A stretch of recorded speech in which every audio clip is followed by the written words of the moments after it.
성철이 배를 누르자 안에서 부산한 소리가 들리더니 앞치마를 두르고 있는 명운의 어머니 한경숙이 반가운 얼굴로 문을 열었다. 성철이 왔나? 밖에 춥지? 퍼뜩. 아니 어서 들어오그레이. 아니 들어오거라. 그는 경숙의 어눌한 서울말에 피식하고 실소를 머금었다. 유식해 보인다는 이유로 서울말을 사용하는 경숙 때문이었다. 명운이 사투리 써도 누가 무식하다고 안 한다고 갖은 설득을 해보았지만 결국 포기할 수밖에 없었다. 막무가내로 서울말 예찬론을 늘어놓은 어머니를 어찌 맞겠는가. 성철과 집 안으로 들어가면서도 경숙은 한마디 하는 걸 잊지 않았다. 성철이니 지금 내가 사투리 쓴다고 웃는 기제? 봐라. 명운아. 서울말 안 쓰면 사람들이 이래 웃는다 아이가. 하이고마. 서울말씨 공부도 많이 했는데 고향 사람 보면 사투리가 저절로 튀어나온다 한카나. 경숙을 따라 집 안으로 들어선 성철은 명운의 집이 생각보다 꽤 넓다는 생각을 하게 되었다. 이 아파트 자체가 유명 건설업체가 지은 고급 아파트였지만 이렇게 고급스럽고 넓은 실내 구조를 가지고 있었다니. 성철은 자신만 가난을 이겨내고 성공을 한 것이 아니라는 사실에 내심 흐뭇했다. 명운은 포크레인 기사라는 직업을 가지고 있는데 그 방면에서는 알아주는 기술을 가지고 있기 때문에 월 수입도 800만 원에 이른다. 그런 자세한 내막을 모르는 성철로서는 드넓은 명운의 주거 공간이 조금 어색할 수밖에 없었다. 임마, 왔냐?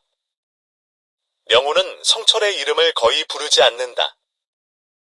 명운에게 있어 성철의 이름은 임마, 자식 등으로 대체되기 때문이다. 성철은 그런 명운의 호칭이 전혀 기분 나쁘지 않았다. 아니 오히려 자식들을 줄줄이 사탕으로 낳는 시절에 외아들로 태어난 성철에겐 친형처럼 느껴져서 참 좋았다. 하지만 명운이 내뱉는 한마디 때문에 조금은 명운이 원망스러워지는 성철. 은진아, 나와봐. 성철이 왔어. 성철이 고향 떠나고 처음 보는 거지? 순간 성철은 가슴이 덜컥 내려앉는 것만 같았다. 이미 난 모든 걸 각오하고 왔다. 놀랄 것 없어.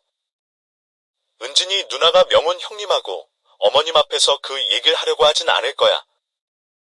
이따가 따로 만나서 얘기하면 돼. 겸허하게 받아들이자. 겸허하게.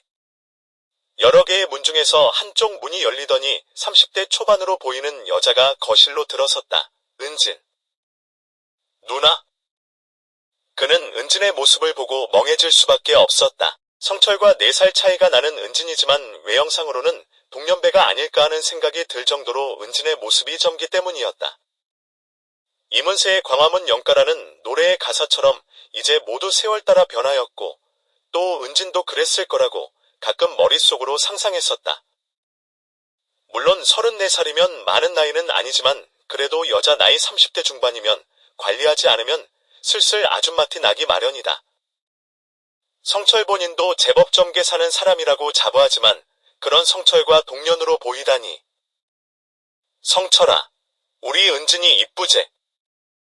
야가 유치원 선생님을 하는데 어린 아들하고 같이 있다 보니까는 몸도 마음도 젊어지는 갑다.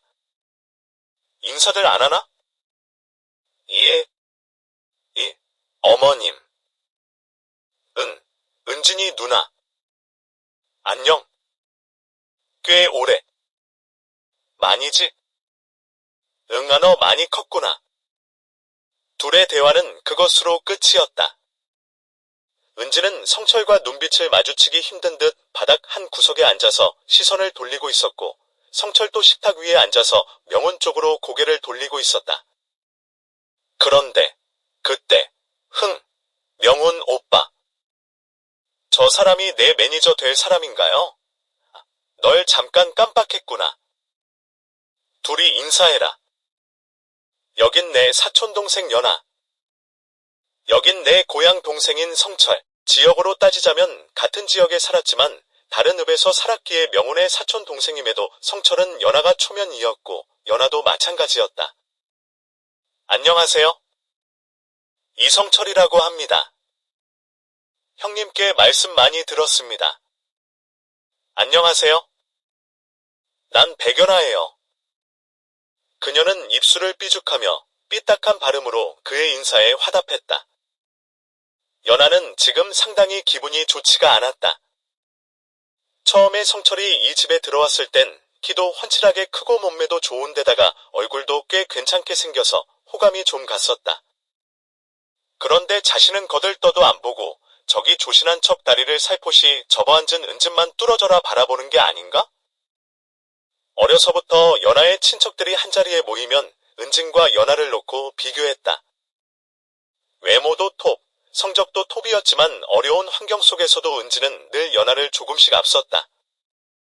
연아의 집이 제법 부유하게 살고 있었음에도 명운 내의 가난을 보고만 있었던 것도 연아가 부모에게 응석을 부리며 도와주지 말라고 했기 때문이다. 아무리 무남동녀라지만 어린 딸이 막무가내로 우긴다고 해서 어렵게 사는 친척을 무시했던 그녀의 부모님도 문제가 있었지만 연아 스스로 독선적이고 오만했다. 그런 과거가 있음에도 스스럼 없이 연아를 친인척으로 대하는 명운과 그의 가족들이 마음이 넓다 할 수 있다. 1인칭 주인공 시점도 섞어서 쓰겠습니다. 근처 바어를 찾아서 은진 누나를 기다리고 있다. 어둡게 깔린 조명이 내 마음을 안정시켜 주었다. 명훈 형님의 어머니가 이것저것 많이 차려주셨지만 송구하게도 입에 들어가는지 코로 들어가는지도 모른 채 우적우적 먹어댔다. 은진 누나는 나랑 눈이 마주칠라 치면 고개를 돌려버리는데 그것이 나에 대한 민망함인지 아니면 분노인지 아니면 슬픔인지 알 수 없었다. 그래서 나는 더더욱 불안하고 초조했다. 게다가 연아라는 그 어린 계집은 뭐가 그리도 짜증낼 일이 많은지 사사건건 나와 은진 누나에게 성질을 부렸다. 연아의 투정이 나와 은진 누나의 어색함을 많이 완칭해 주었다는 효과가 있었지만 아무튼 정말 나이가 못하며 어린 티 나는 아나무인격 계집애였다. 딸강. 맑은 방울 소리와 함께 출입문이 열렸다. 몇 번째 다른 사람이 지나가서 조금은 긴장을 푼 상태로 고개를 돌렸는데 그녀였다. 후. 나는 눈앞에 있는 술을 홀짝 들이켰다. 쓰다. 일만 잘하는 일꾼인 내게 이런 술집 와서 노는 게 익숙할 리 없었고 당연히 술맛은 썼다. 와인 아무거나 한 병 주세요. 도수 약한 걸로. 시음 하시겠습니까? 시음이요. 이런 곳에 익숙치 않은 분인가 보군요. 술이 가짜거나 물을 탔는지 조사하기 위해서 시음이라는 걸 합니다. 말 그대로 맛을 시험하는 거죠. 시음 하시겠습니까? 아닙니다.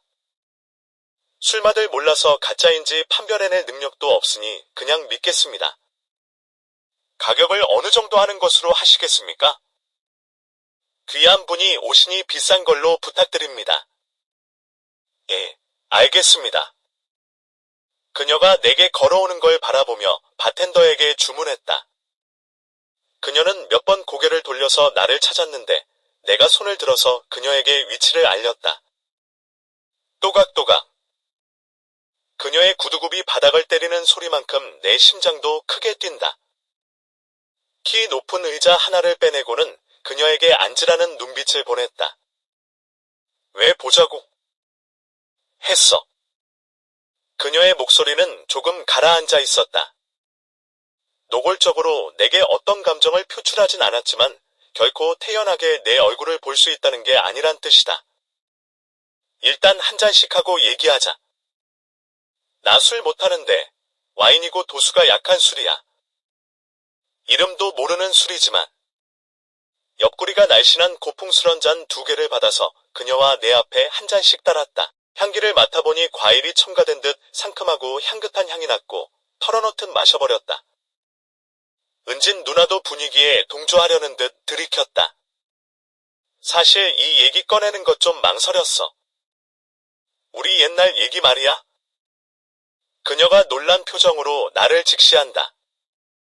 부담스럽고 얼굴 가죽 따갑게 만드는 그녀의 눈빛에 괜히 술 한 잔 더 하려는 척하며 그녀의 시선을 슬쩍 흘린다. 우선 미안했다는 얘기를 하고 싶어. 상투적이고 당연히 해야 할 말이지만 그 말밖에 해줄 말이 없어.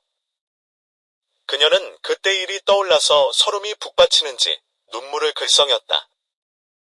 허둥대며 입에서 나오는 대로 핑곗거리를 이어갔다. 누나도 알다시피 누나는 우리 마을에서 인기가 최고였잖아. 나도 누나를 엄청 좋아했는데 다른 녀석한테 뺏기기 싫어서. 나의 궁색한 변명에 그녀는 이제 줄줄 흐를 정도로 울고 있었고 주변에서 어머쟤네 바라하는 눈빛으로 쳐다본다. 미안.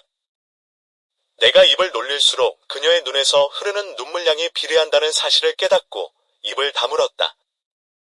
그녀에겐 큰 상처로 남아 있었다. 누난 지금도 이쁘지만 그때 너무 이뻤잖아. 그래서 나도 모르게 실수했어. 누난 그때 동네 남자들한텐 꿈밖에 꿀 수 환상이었는데 역시 지금도 변한 게 하나도 없네. 결국 그날 나는 그녀에게 갖은 아부를 떨다가 지친 입술을 이끌고 집으로 돌아왔다.